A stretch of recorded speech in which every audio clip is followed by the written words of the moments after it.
Hey, I'm Sarah, a 28-year-old graphic designer with a passion for creativity and a baby on the way. Right now, I'm standing in my living room, surrounded by a sea of yellow and green decorations. My best friend, Emily, is up on a ladder, hanging the last of the welcome baby banners. Emily, you're a lifesaver, I call out, rubbing my very pregnant belly. I don't know how I have pulled off this gender-neutral baby shower without you. She grins down at me. That's what best friends are for, Mama. Plus, you know I love driving your mother-in-law crazy with all this yellow and green. I laugh, rolling my eyes. Oh God, don't remind me. Linda's been texting me nonstop about the baby's gender. If I get one more old wives' tale from her about how to tell if it's a boy or girl, I'm going to lose it. Right on cue, my phone buzzes. I glance at it and groan. Speak of the devil.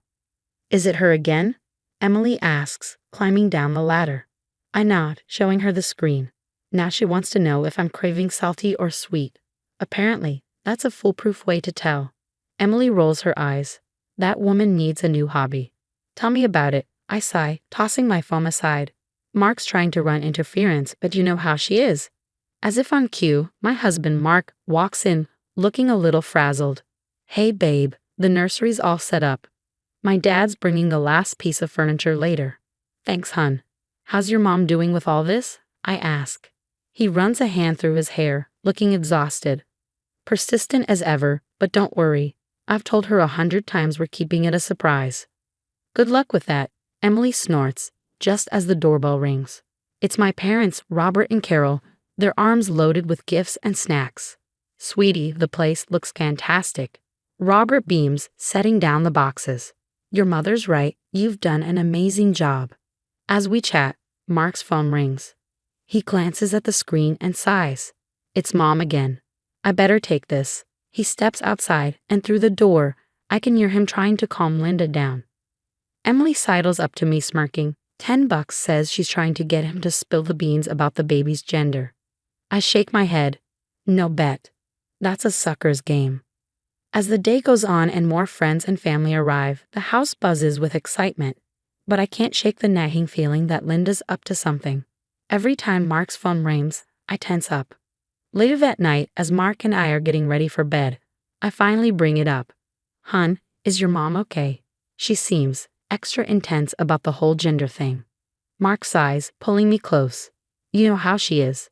She just wants to be involved. But don't worry, I've got it under control.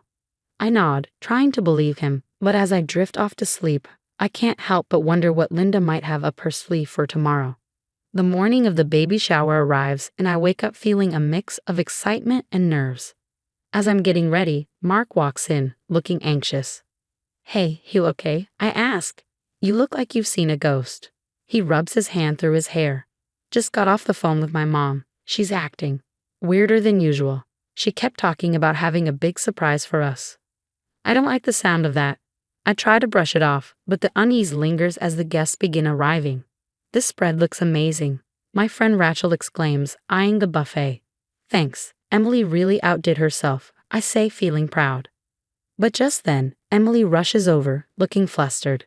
Sarah, we've got a problem. The cake decorator mixed up the order. The cake says it's a boy. What? No, this can't be happening. Don't worry, I've got a plan, Emily assures me.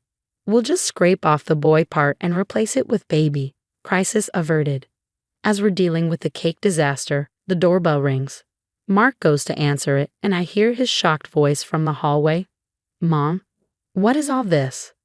I turn to see Linda barging in, flanked by a small crowd of people I don't recognize.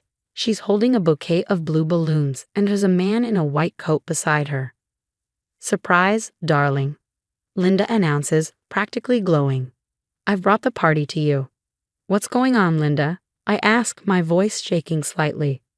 Well, since you two are being so stubborn about keeping the gender a secret, I decided to take matters into my own hands.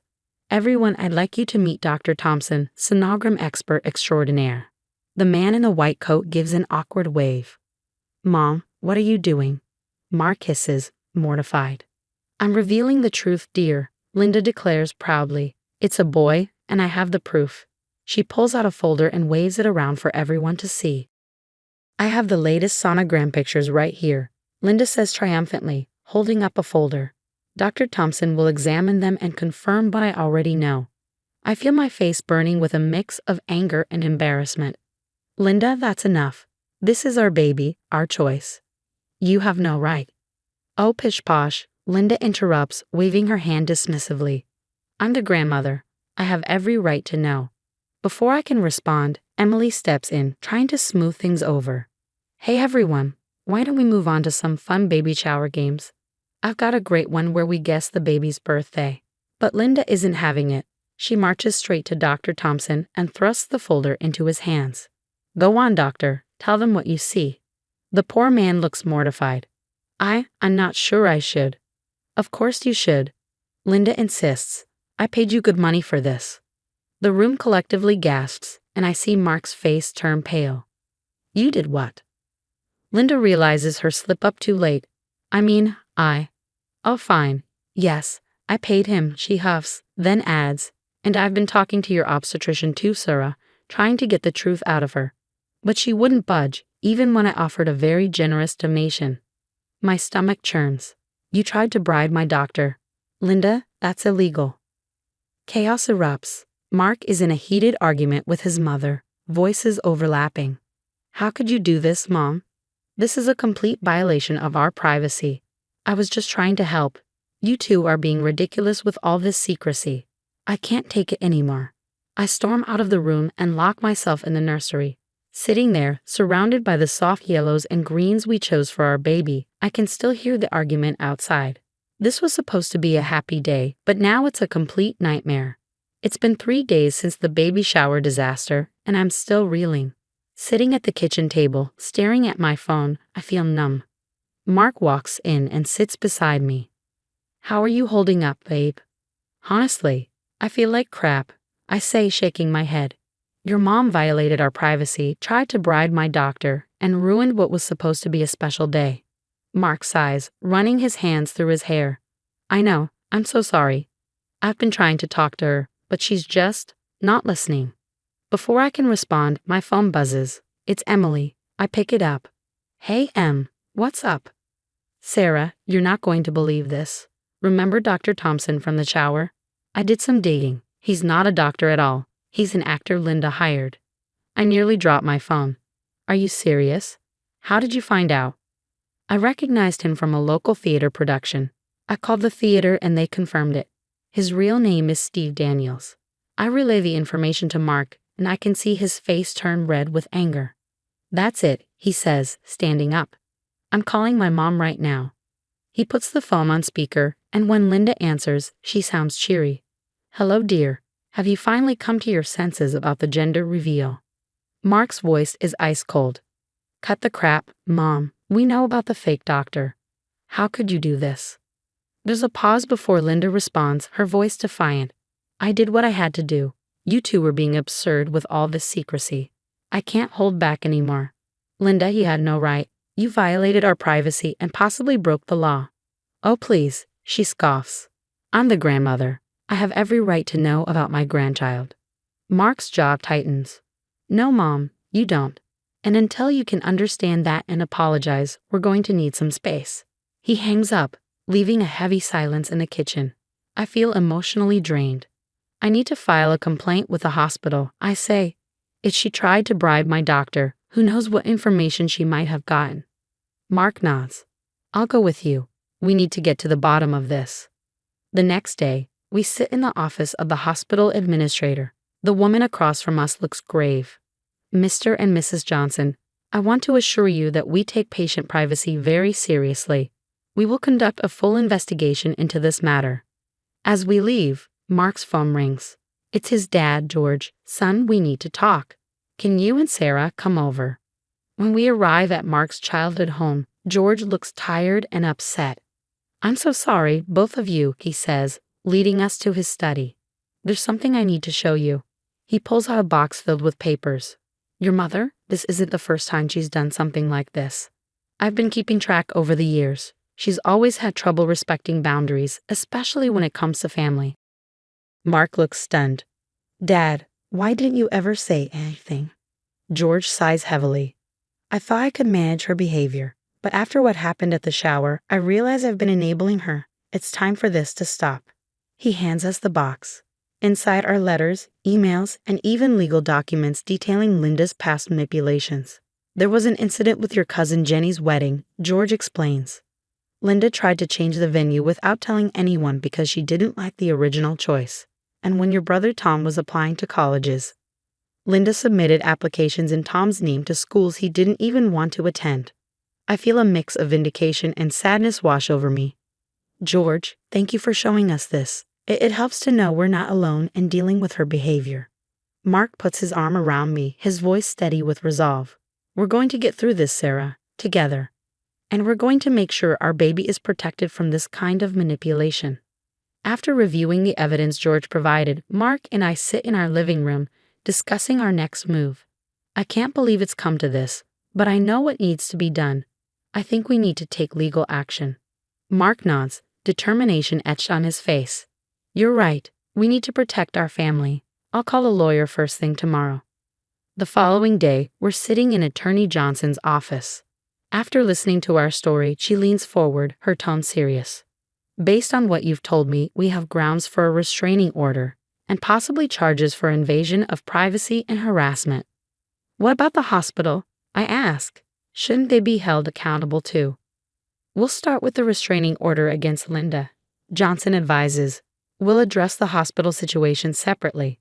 A week later, we receive a call from the hospital administrator. Mrs. Johnson, we've completed our investigation. I'm deeply sorry to inform you that one of our nurses, under pressure from your mother-in-law, did leak some of your confidential information. I feel my anger rising. What's being done about this? I ask, struggling to stay calm. The nurse has been terminated and we're implementing stricter privacy protocols. We'd also like to issue a formal apology and discuss compensation for this breach. After hanging up, I turn to Mark. Well, at least they're taking it seriously. Small consolation, he mutters. But it's something. Weeks pass, and finally, we find ourselves in court. Linda sits at the defendant's table, her expression defiant. The judge enters, and the proceedings begin. Our lawyer presents the evidence. Linda's hiring of a fake sonogram expert, her attempted bribery, the leaked medical information, and George's documentation of her past manipulative behaviors.